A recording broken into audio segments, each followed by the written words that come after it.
The Game of Life and How to Play It by Florence Scovel Shinn. Chapter 4. The Law of Non-Resistance. Resist not evil. Be not overcome of evil, but overcome evil with good.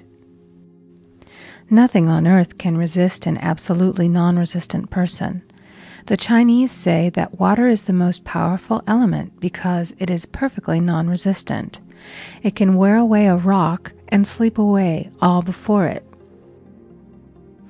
Jesus Christ said, "Resist not evil," for he knew in reality there is no evil, therefore nothing to resist. Evil has come of man's vain imagination, or a belief in two powers, good and evil. There is an old legend that Adam and Eve ate of Maya, the tree of illusion, and saw two powers instead of one power, God. Therefore, evil is a false law man has made for himself through psychoma or soul sleep. Soul sleep means that man's soul has been hypnotized by the race belief of sin, sickness, and death, etc., which is carnal or mortal thought, and his affairs have outpictured his illusions. We have read in a preceding chapter that man's soul is his subconscious mind, and whatever he feels deeply, good or bad, is outpictured by that faithful servant. His body and affairs show forth what he has been picturing. The sick man has pictured sickness, the poor man poverty, the rich man wealth. Young people often say, "Why does a little child attract illness when it is too young to even know what it means?" I answer that children are sensitive and receptive to the thoughts of others about them, and often outpicture the fears of their parents. I heard a metaphysician once say, "If you do not run your subconscious mind yourself, someone else will run it for you." Mothers often, unconsciously, attract illness and disaster to their children by continually holding them in thoughts of fear and watching for symptoms. For example, a friend asked a woman if her little girl had had the measles. She replied promptly, "Not yet." This implied that she was expecting the illness and therefore preparing the way for what she did not want for herself and child. However, the man who is centered and established in his right thinking, the man who sends out only goodwill to his fellow man, and who is without fear, cannot be touched or influenced by the negative thoughts of others. In fact, he could then receive only good thoughts, as he himself sends forth only good thoughts. Resistance is hell, for it places man in a state of torment. A metaphysician once gave me a wonderful recipe for taking every trick in the game of life. It is the acme of non-resistance. He gave it in this way. At one time in my life, I baptized children, and of course they had many names. Now I no longer baptize children, but I baptize events. But I give every event the same name. If I have a failure, I baptize it success. In the name of the Father, and of the Son, and of the Holy Ghost. In this we see the great law of transmutation, founded on non-resistance. Through his spoken word, every failure was transmuted into success. For example, a woman who required money, who knew the spiritual law of opulence, was thrown continually in a business way with a man who made her feel very poor.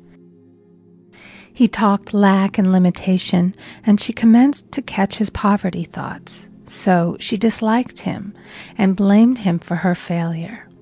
She knew in order to demonstrate her supply, she must first feel that she had received. A feeling of opulence must precede its manifestation. It dawned upon her one day that she was resisting the situation and seeing two powers instead of one. So she blessed the man and baptized the situation. Success, she affirmed.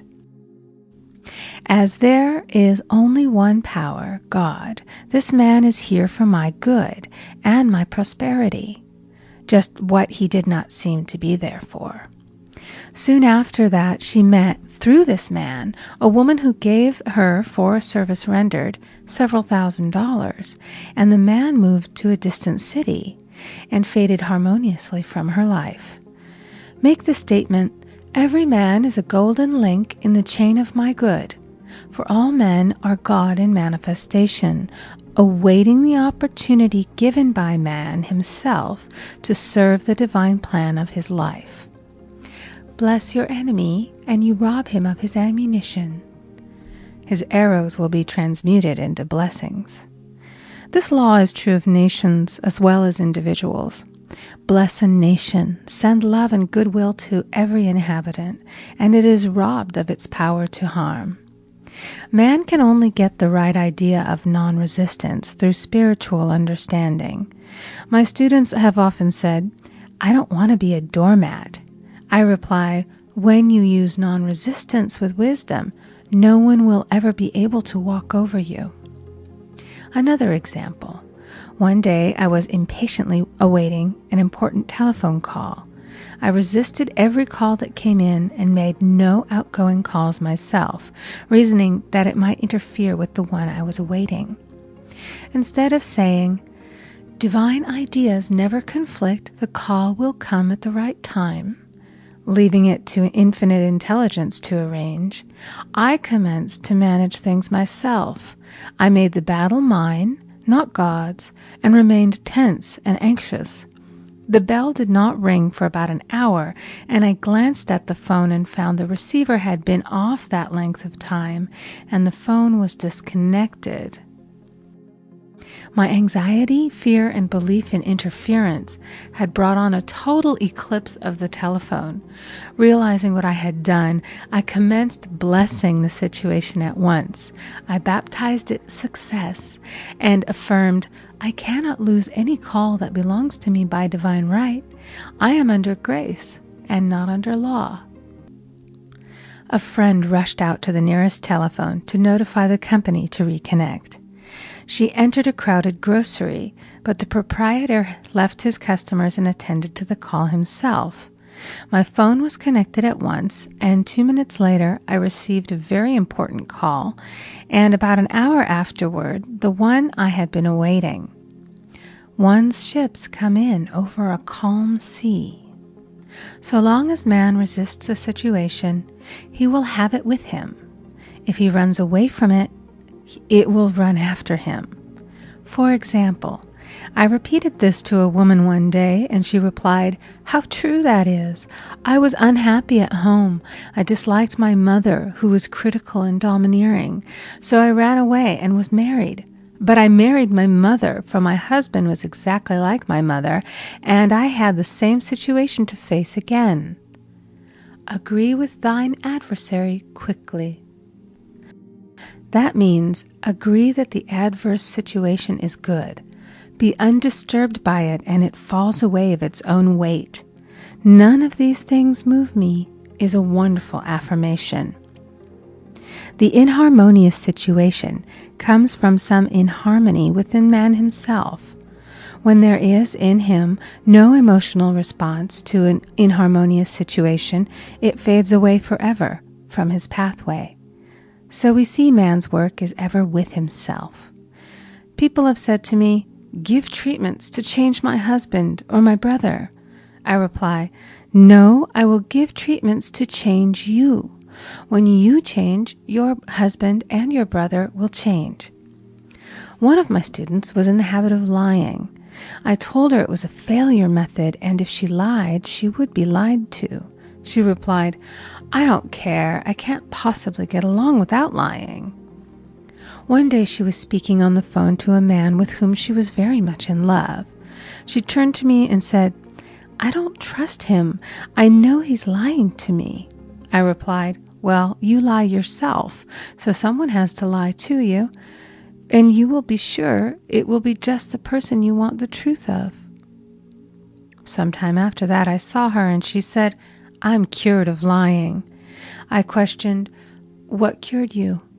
She replied, "I've been living with a woman who lied worse than I did." One is often cured of his faults by seeing them in others. Life is a mirror, and we find only ourselves reflected in our associates. Living in the past is a failure method and a violation of spiritual law. Jesus Christ said, "Behold, now is the accepted time. Now is the day of salvation." Lot's wife looked back and was turned into a pillar of salt. The robbers of time are the past and the future. Man should bless the past and forget it, if it keeps him in bondage, and bless the future, knowing it has in store for him endless joys, but live fully in the now. For example, a woman came to me complaining that she had no money with which to buy Christmas gifts. She said, "Last year was so different. I had plenty of money and gave lovely presents, and this year I scarcely have a cent." I replied, "You will never demonstrate money while you are pathetic and live in the past. Live fully in the now and get ready to give Christmas presents. Dig your ditches and the money will come." She exclaimed, "I know what to do. I'll buy some tinsel, twine, Christmas seals, and wrapping paper." I replied, "Do that, and the presents will come and stick themselves to the Christmas seals." This too was showing financial fearlessness and faith in God, as the reasoning mind said, "Keep every cent you have, as you are not sure you will get any more." She bought her seals, paper, and twine, and a few days before Christmas received a gift of several $100s. Buying the seals and twine had impressed the subconscious with expectancy and opened the way for the manifestation of the money. She purchased all the presents in plenty of time. Man must live suspended in the moment. Look well, therefore, to this day. Such is the salutation of the dawn. He must be spiritually alert, ever waiting his leads, taking advantage of every opportunity. One day, I said continually, silently, "Infinite Spirit, don't let me miss a trick." And something very important was told to me that evening. It is most necessary to begin the day with the right words. Make an affirmation immediately upon waking. For example, "Thy will be done this day. Today is a day of completion. I give thanks for this perfect day. Miracle shall follow miracle, and wonders shall never cease." Make this a habit, and one will see wonders and miracles come into his life. One morning I picked up a book and read, "Look with wonder at that which is before you." It seemed to be my message for the day, so I repeated it again and again. Look with wonder at that which is before you. At about noon, a large sum of money was given to me, which I had been desiring for a certain purpose.